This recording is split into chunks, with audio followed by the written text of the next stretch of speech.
Good morning class 10। आप लोगों ने अपनी 9th क्लास में होम साइंस में ये गृह विज्ञान के बारे में पढ़ा था कि गृह विज्ञान क्या है, गृह विज्ञान की परिभाषा, गृह विज्ञान का उद्देश्य, गृह विज्ञान के लाभ, हानि, ये सारी चीज़ें आपने पढ़ी। तो अभी आपको जो 10th में आपके आने के बाद उसका प्रचार प्रसार मतलब और आगे आप उस सब्जेक्ट के अंदर आप और क्या चीज़ की आपको जानकारी दी जा सकती है, तो उसके बारे में आपको बताया गया। तो अभी आपका फर्स्ट चैप्टर है शिक्षिका द्वारा प्रतिवर्ष बजट का प्रदर्शन। शिक्षिका द्वारा बजट का प्रदर्शन, तो आपको बताया गया है कि पारिवारिक बजट में किसी भी परिवार विशेष की किसी विशेष अवधि का संबंधित आय व्यय का विस्तृत ब्यौरा रखना पारिवारिक बजट को परिभाषित करता है। पारिवारिक बजट क्या है? तो सबसे पहले हम ये जान लेंगे पारिवारिक बजट है क्या। तो आय और व्यय का व्यवस्थित विवरण रखना कि आपकी इनकम क्या है और आप कितना खर्च कर रहे हो, आपकी आमदनी क्या है और आप कितना उस पर खर्च कर रहे हो। तो आय व्यय का जो विवरण रखा जाता है उसे हम क्या बोलते हैं? पारिवारिक बजट। तो प्रोफेसर मार्शल के अनुसार बजट किसी परिवार की आय व्यय के मोटे तौर पर एक अनुमान है। इस परिभाषा से स्पष्ट है कि किसी निश्चित अवधि के लिए आय व्यय का पूर्वानुमान ही बजट कहलाता है। और वेबर के अनुसार पारिवारिक बजट की क्या परिभाषा है? पारिवारिक बजट पारिवारिक आय को व्यवस्थित रूप से ऐसी बातों के लिए व्यय करने का साधन है जिससे कि अधिकतम सदस्यों के सुख कल्याण वृद्धि हो सके। पारिवारिक बजट असावधानी पूर्वक तथा अव्यवस्थित रूप से व्यय करने की विधि स्थान योजनाबद्ध तथा विवेकपूर्ण व्यय को प्रस्थापित करने का तरीका है। यानी कि पारिवारिक बजट के जो परिवार बजट बनाकर व्यय करते हैं उन्हें कभी भी मुश्किलों का सामना नहीं करना पड़ता है। यानी कि हमें हमेशा, आपको ये चीज़ अपनी पिछली कक्षा में बताई जा चुकी होगी कि पिछली क्लास में कि कोई भी चीज़ करने से पहले अगर हम उसका समय सारणी या नियम टाइम टेबल कुछ बना लेते हैं तो हमें अचानक से प्रॉब्लम फेस नहीं करनी पड़ती है। अचानक कोई प्रॉब्लम आ जाती है तो ऐसा नहीं है कि हाँ आपको कैसे करें। अगर आप बचत का अपना जो बजट बनाए हैं, अगर आप उसमें बचत का प्रावधान रखे हुए हैं तो आप इन सारी चीज़ों से बच सकते हैं। फिर आपका आता है बजट से प्राप्त होने वाली सूचनाएं एवं उद्देश्य। बजट की अवधि दैनिक, साप्ताहिक, मासिक और वार्षिक।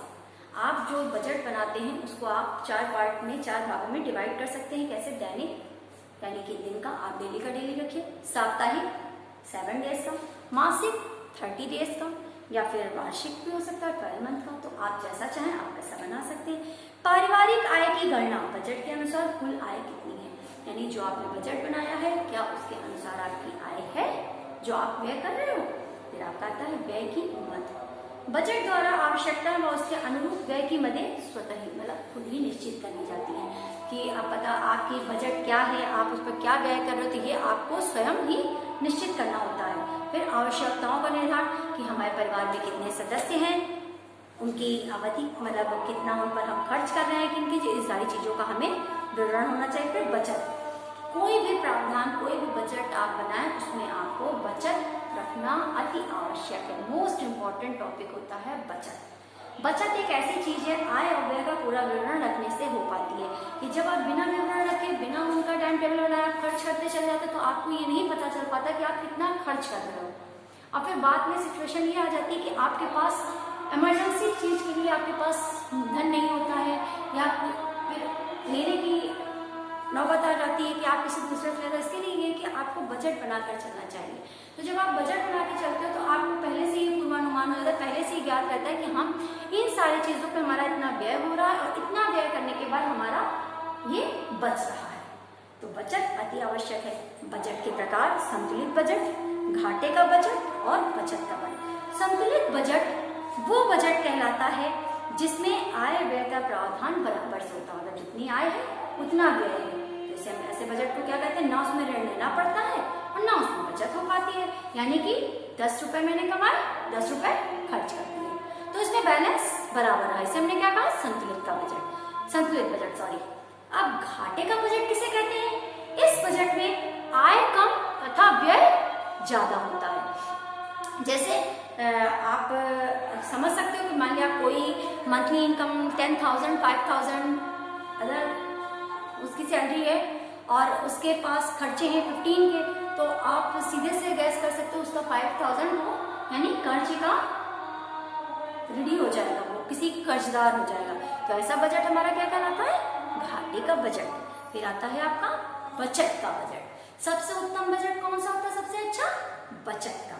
इस बजट में आय अधिक तथा व्यय कम रखा जाता है। मतलब इसमें जितनी आय होती है उसके हिसाब से हम व्यय रखते हैं कि हमारा जो जरूरत की आवश्यकता है हम सिर्फ वहां पर व्यय करें और जो अदर है उन्हें हम बचा करके रखें बचत के लिए। क्योंकि जो बचत का बजट होता है वो सुखी, संतुष्ट एवं संपन्न परिवार पर आधारशिला है। सुख संपत्ति परिवार की आधारशिला क्या है? बचत का बजट। अगर आप बचत करके चल रहे हैं, अगर आपके घर में अचानक से कोई फंक्शन आ जाता है, किसी की शादी आ जाती है, किसी का जन्मदिन होता है या इत्तेफाक से किसी की डेथ और आपको कहीं जाना है, मतलब कोई भी XYZ कोई भी सिचुएशन आती है, तो अगर आप बचत करके चलते हो तो फिर आप जो है उस इमरजेंसी पीरियड में आप स्वयं से कर सकते हो कार्य, आपके पास धन रहेगा। या अचानक किसी की शादी आ जाए तो जब आप बचत करके चलोगे तभी तो आप कर सकोगे, नहीं तो आपके सामने प्रॉब्लम रहेगी। फिर आता है बजट बनाने से लाभ। बजट जब हम बनाते हैं, क्यों बनाते हैं भाई? कुछ उससे हमें प्रॉफिट है तभी तो बनाते हैं। तो पहला होता है आय व्यय का संतुलन। सबसे पहली चीज, सबसे फर्स्ट टॉपिक आता है आय व्यय में संतुलन। संतुलन वो चीज है बैलेंस बनाना कि हम कितना कमा रहे हैं और कितना हम खर्च कर रहे हैं, उसमें हमारा संतुलन हो जाता है। ऋण से मुक्ति, हमें कर्जा लेने से मुक्ति मिल जाती है कि हमें आए दिन किसी से कर्जा नहीं लेना पड़ता है, किसी से उधार नहीं मांगना पड़ता है, हम स्वयं से अपनी आवश्यकताओं की पूर्ति कर सकते हैं। फिर आपका थर्ड आ जाता है भविष्य के लिए बचत। जो हम बचत करते हैं वो बचत हमारे किस वक्त काम आती है? भविष्य में, कि आपके साथ भविष्य में कोई भी आपके साथ कोई सुखद समाचार आ जाए, कोई बच्चों के परिवार पढ़ाई को लेकर आ जाए, किसी तरह की कोई भी इमरजेंसी आ जाए तो आप उसमें वो धन लगा सकते हो।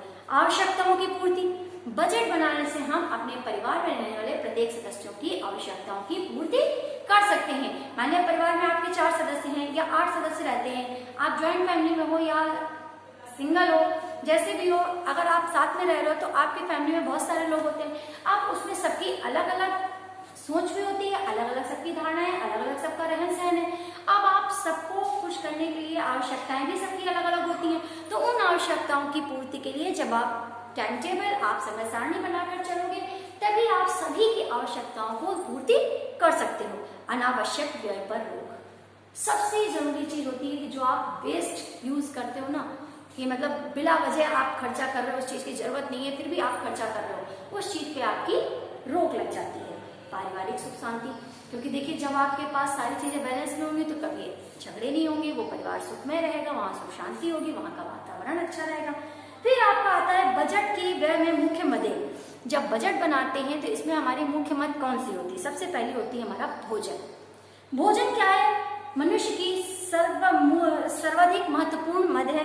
भोजन मनुष्य की मूल आवश्यकताएं हैं। शरीर के विकास के लिए पौष्टिक आहार अति आवश्यक है। इस मद पर मनुष्य को अन्य मदों की अपेक्षा मनुष्य के भोजन पर अधिक व्यय होता है। कुशल गृहिणी वही है जो कम से कम व्यय में पौष्टिक आहार प्रदान कर सके। यानी जब आपको इस चीज की जानकारी हो जाती है बजट की, तो फिर आप उसी हिसाब से अपना बजट बनाते हो। सबसे मूलभूत आवश्यकता होती है भोजन। मनुष्य की 3 आवश्यकताएं हैं क्या? भोजन, वस्त्र और मकान। तो सबसे मूलभूत अगर यदि आ जाती है तो वो होती है भोजन, क्योंकि भोजन ही हमारे शरीर को ऊर्जा प्रदान करता है, हमारे शरीर को स्वस्थ रखने में सहायक होता है, हमें वृद्धि में सहायक होता है। तो इस तरह से भोजन जो हमारी मद है इसमें हम अधिक से अधिक, लेकिन सफल और कुशल व्यक्ति कौन है? जो कम साधन में, कम चीज में पौष्टिक आहार आपको दे सके। फिर आता है आपका वस्त्र। वस्त्र मानवीय आवश्यकताओं की महत्वपूर्ण है। गृहिणी अपनी आय के अनुसार कपड़े में धन व्यय करना चाहिए। स्त्री पुरुष बच्चे कपड़े पर्दे चाहे इसमें खर्च सबसे आता है, तो इसमें आप आवश्यकता अनुसार ही व्यय करना चाहिए। मकान, यदि परिवार का अपना मकान है तो उसकी आय का उतना प्रतिशत धन व्यय नहीं होता जितना कि किराए के रहने वाले परिवार में धन व्यय होता है।